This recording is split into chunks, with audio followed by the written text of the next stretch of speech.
అందరికీ నమస్కారం. శుభ శనివారం, శుభ నాగుల చవితి శుభాకాంక్షలు మనందరికీ కూడా.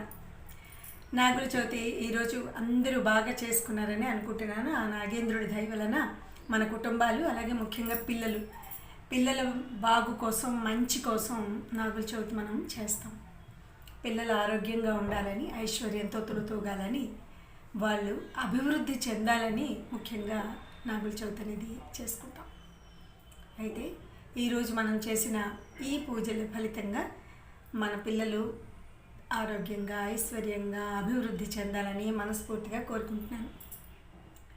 అయితే కళలు, డ్రీమ్స్ అసోసియేటెడ్ విత్ డిజైర్స్ అంటే మనలో ఉండే బలమైన కోరిక ఏదైనా ఒకటి సాధించాలని ఉంటే మనం దాన్ని సాధించగలం. అయితే ఆ కోరిక అలాగే ఆ కళ ఏదైతే ఉంటుందో దాని వెనక ఒక ఎమోషన్ ఖచ్చితంగా ఉండి ఉంటుంది. ఏదైనా మనము ఒక సక్సెస్ సాధించాము అంటే దాని వెనక అట్లా బలమైన ఒక ఎమోషన్ కూడా ఉంటుంది, అంటే భావోద్వేగం ఉంటుంది.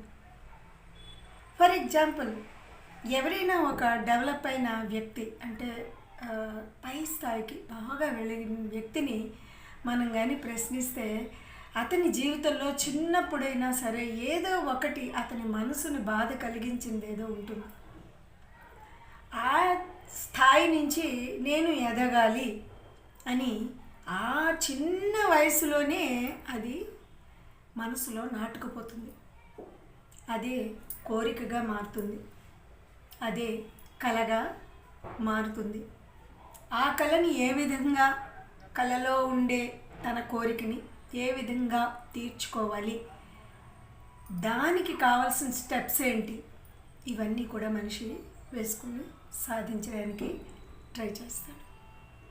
ఎప్పుడైనా ఎక్కడైనా చూడండి, మనం ఏదైతే సాధించాలని అనుకుంటామో దాని వెనకాతల ఏదో ఒక ఎమోషన్ ఖచ్చితంగా ఉంటుంది, భావోద్వేగం బలమైనది ఉంటుంది. పేదరికం నుంచి గొప్పతనం కావచ్చు, ధనవంతులు అవ్వచ్చు, లేదు చదువు లేని స్థితి నుంచి మంచి స్థాయికి ఎదగడం కావచ్చు, లేదు సరిగా చదవని పరిస్థితిలో ఉంటూ కొన్నాళ్ళ తర్వాత మళ్ళీ డెవలప్ చెందొచ్చు. ఇలా రకరకాల మనుషులను బట్టి రకరకాలుగా ఉంటాయి.